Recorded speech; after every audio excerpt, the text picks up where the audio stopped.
যিসকলে post graduation পঢ়িব তেওঁলোকে মাহত 2000 টকা লাভ কৰিব। যিসকল হিতাধিকাৰী হ'ব তেওঁলোকৰ বাৰ্ষিক আয় 4 লাখ টকাৰ তলত হ'ব লাগিব। আজি আমাৰ অসমৰ বহুত ছাত্ৰসকলে এই নিযুত বাবু আঁচনি লাভ কৰিছে।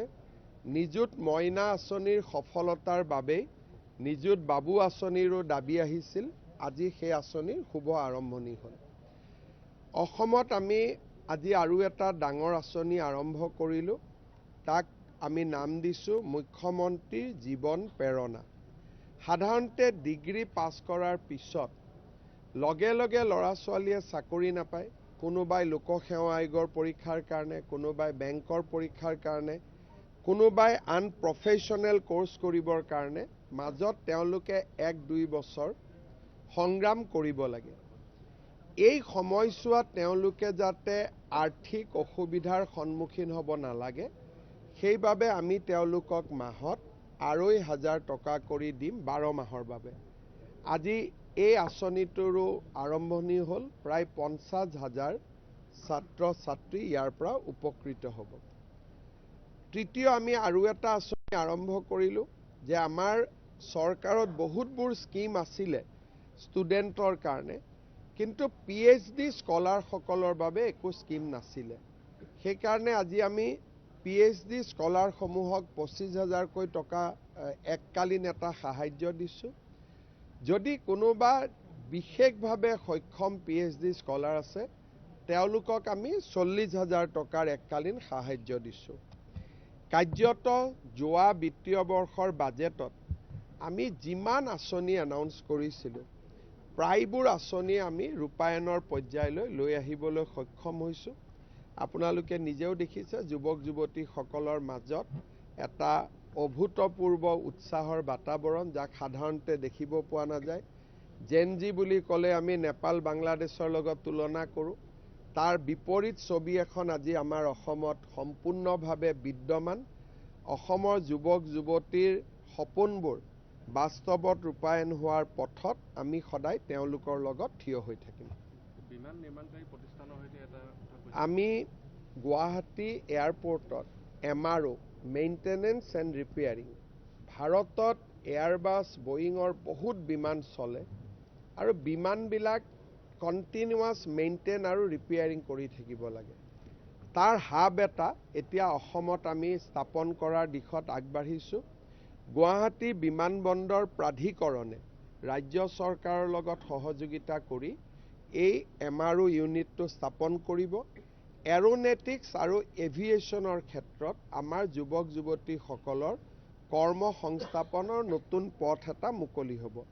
আপোনালোকে যেনেকৈ দেখিছে কেইদিনমান আগতে আমি HDFC বেংকৰ ডিজিটেল ফেক্টৰী আৰম্ভ কৰিলোঁ। ইনফোচিছে ডেভেলপমেণ্ট চেণ্টাৰ অসমত আৰম্ভ কৰিছে। TVSে অসমত ডেভেলপমেণ্ট চেণ্টাৰ আৰম্ভ কৰিছে। আমাৰ উচ্চ শিক্ষিত বিশেষকৈ ছায়েন্স গ্ৰেজুৱেটখিনিয়ে লাহে লাহে MTech, BCA, science graduate, IT এই ক্ষেত্ৰত পঢ়া শুনা কৰা ল'ৰা ছোৱালীবিলাকে যাতে অসমতেই চাকৰি পায় তাৰ কাৰণে আমি বিভিন্ন ব্যৱস্থা হাতত লৈছোঁ। অহা 10 দিনমানৰ ভিতৰত আমি আৰু এটা নতুন আৰম্ভ কৰিম। সেইটো হ'ল ৰাফেল বিমানখন যোনে প্ৰস্তুত কৰিছে আৰু যোনে ইয়াক মেইনটেইন আৰু ৰিপেয়াৰিং কৰিব সেই কোম্পানীটোৰ নাম হ'ল দছাল্ট ইঞ্জিনিয়াৰিং লিমিটেড। তেওঁলোকে গুৱাহাটী ইঞ্জিনিয়াৰিং কলেজত হাব এটা নিৰ্মাণ কৰিছে, আমি উদ্বোধন কৰিম, যাতে আমাৰ গুৱাহাটী ইঞ্জিনিয়াৰিঙৰ ল'ৰাই ৰাফেল বিমানৰ যিটো ইক'ছিষ্টেম তাত যাতে কাম কৰিব পাৰে।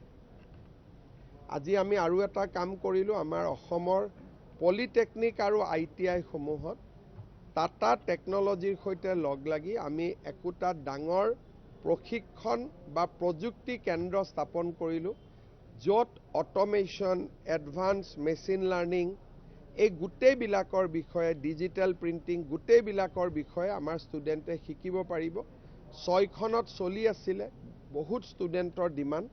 আজি নতুনকৈ 34খন আমি আৰম্ভ কৰিছোঁ। টোটেল অসমত 72খন হ'ব। লাহে লাহে কৰিম।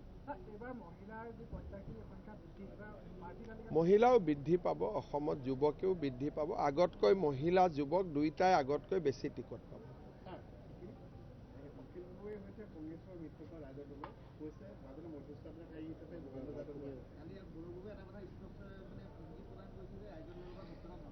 চাওক, এই মিত্ৰতাটো হ'ল কিয়, ভাঙিল কিয়? মুছলমান য'ত 90% আছে মিয়া মুছলমান, সেই চিটকেইটাৰ কাৰণে নহয় জানো? তাৰমানে দুইটা পাৰ্টিৰ এতিয়া ভোট বেংক হৈছে মিয়া মুছলমান। আমাক তেওঁলোকে পাহৰিলে। যদি কাজিয়াখন যোৰহাট ডিব্ৰুগড়ক লৈ লাগিলেহেঁতেন মনটো ভাল লাগিলহেঁতেন। কাজিয়াখন জনীয়া বাঘবৰক লৈ লাগি আছে। গতিকে ই কি প্ৰমাণ কৰিছে যে খিলঞ্জীয়া ভাৰতীয় সনাতনী মানুহে এবাৰ 100% বিজেপিক ভোট দিব, তেওঁলোকৰ তাত জাগা নাই। যি 22টা চিটত আমি যাব নোৱাৰোঁ তাতে তেওঁলোকে খোৱা কামোৰা কৰি আছে। সেইকাৰণে আমি তাত কোনো আমি বহুত কমেণ্ট দি লাভ নাই, কাৰণ সেই চিটকেইটা আমাৰ নহয়। নহয়, খোৱা কামোৰা তেওঁলোকৰ লাগি থাকিব। ধৰক যদি যিকোনো জেগাত 22টা চিট যদি কংগ্ৰেছে নলয়, যদি অখিল গগৈক 4টা দিয়ে, জাতীয় পৰিষদক 1টা দিয়ে, 22টাৰ পৰা পৰ্বতজৰাটো হাগ্ৰামা মহিলাৰী জিকিবই। গতিকে 22টাৰ পৰা কেইটা কমি গ'ল? 6টাটো কমিয়ে গ'ল। 6টা কমি যোৱাৰ লগে লগে 16টা হ'ল। লিডাৰ অফ অপজিশ্যন পোষ্টটো পাবৰ কাৰণে তেওঁলোকে 6টা খিলঞ্জীয়া চিট জিকিব লাগিব। আৰু আজি কংগ্ৰেছৰ কাৰণে এইটো সহজ নহয়। সেইকাৰণে ৰাইজৰ দল আৰু AJPয়ে স্পীকাৰক ক'লেও নহ'ব যে আমি কংগ্ৰেছক সহায় কৰিছোঁ, এওঁক বিৰোধী দলপতি দিয়ক। নিজৰ দলৰ চিম্বলত 24 জন জিকিলেহে কংগ্ৰেছে বিৰোধী দলপতিৰ চিটটো পাব। এতিয়া মই দেখিছোঁ তেওঁলোকে ইজনে সিজনক বিলাই থাকোঁতে বিৰোধী দলপতিৰ আসনখনো তেওঁলোকৰ হাতৰ পৰা যাবগৈ। আৰু এলায়েন্স আজি নাই হোৱা কালি হৈ যাব পাৰে। গতিকে ইয়াতে বহুত ফূৰ্তি কৰি লাভ নাই। আজি নাই হোৱা কালি ৰাতিপুৱা শুনিব যে চব বাদ দি তেওঁলোকে এলায়েন্স কৰি ল'ব। নাই, একো খাজানা তাজানা বৃদ্ধি নহয়, ক'ৰবাত কমিছে যদি মই নাজানো। বৃদ্ধি হোৱাটো প্ৰশ্নই নুঠে। এতিয়াতো আমি মাটি নতুনকৈ আমি বসুন্ধৰাত প্ৰিমিয়ামো 500 টকাত দি আছোঁ মাটি। 1 বিঘা মাটি 500 টকা, আৰু তাকো 2টা ইনষ্টলমেণ্ট।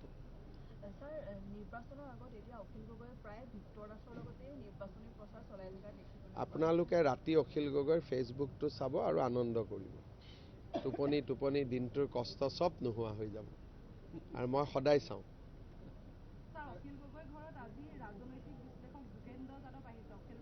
তেওঁ বা কি বস্তু নাজানো, এইটো কি যোগেন্দ্ৰ যাদৱ, এইটো কি বস্তু মই নাজানো। ৰাজনৈতিক বিশ্লেষকটো আমাৰ ঘৰতহে আহিব লাগে সুধিবৰ কাৰণে। এইটো ৰাজনৈতিক বিশ্লেষক নকয়, ৰাজনৈতিক দালাল বুলি ক'ব পাৰে, ইমানে। বিশ্লেষক হ'লেতো ইণ্টেলেকচুৱেলৰ ঘৰতহে গ'লহেঁতেন। বিশ্লেষক হ'লে অখিল গগৈৰ ঘৰত কিয় যাব? আৰু লাহে ধীৰে আমাৰ এটা প্ৰচেছ চলি আছে। ভোটিং হৈ গ'ল, ব্লক পৰ্যায়ত ভোটিং হৈ গ'ল, সমষ্টি পৰ্যায়ত হৈ গ'ল। এতিয়া আমাৰ ষ্টেট ইলেকশ্যন কমিটি হ'ব। আৰু মই আগতে কোৱাতে বহুত জেগাত এটাই নাম আহিছে। গতিকে আমাৰ ইয়াত একো অসুবিধা নাই। কেনেকৈ বৃদ্ধি হ'ব খাজানা? খাজানা বৃদ্ধি হ'লেতো কেবিনেট হ'ব লাগিব। খাজানা বৃদ্ধি হ'লেতো মই জানিব লাগিব। মইতো কেবিনেটত যি হয় এইটো কথা আপোনালোকক কৈয়ে দিওঁ। গতিকে তেনেকুৱাতো কোনো চিন্তাও হোৱা নাই, কোনো কেবিনেট মেমৰেণ্ডামো অহা নাই। তো কোনোবা আৰু আজিকালি ওলাই দিয়ে, কিন্তু এইটো অসম্ভৱ কথা। হ'ব। হেৰি আপোনালোক গোটেইবিলাকৰ মেনেজ কৰিছে নেকি?